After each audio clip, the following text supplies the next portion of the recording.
YouTube ప్రేక్షకులకు నా యొక్క నమస్కారం అండి. ముందుగా మా వీడియో కొత్తగా ఎవరైనా చూస్తున్నట్లయితే మీరు తప్పకుండా సబ్స్క్రైబ్ చేసుకోండి. మీరు సబ్స్క్రైబ్ చేయడం వల్ల మేము చేసే కొత్త వీడియోలు మీకు నోటిఫికేషన్ వస్తుంటాయండి. ఇది చూడండి, మరుగుమందు. ఈ మరుగుమందులో 2 రకాలు. ఒకటి కడుపుకు పెట్టేది, రెండోది బట్టలకు చెప్పులకు పూసేది.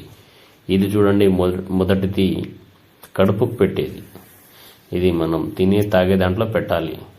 ఇది మంచిగా కానీ చెడుకు మాత్రం కాదండి. ఇది ఎవరికి పెట్టాలంటే మన మాట వినాలి అనుకున్న వాళ్ళకే పెట్టాలి. ఇది మంచిగా కానీ చెడుకు మాత్రం కాదండి. ఇది ఎందులో పెట్టాలంటే మనం తినే తాగే దాంట్లో పెట్టాలి. చికెన్లో కానీ, మటన్లో కానీ, స్వీట్లో కానీ, జ్యూస్లో కానీ, లేదా ఏ కర్రీస్లో పెట్టొచ్చు. ఎటువంటి సైడ్ ఎఫెక్ట్ ఉండదు, ఎలాంటి ప్రాబ్లం ఉండదు.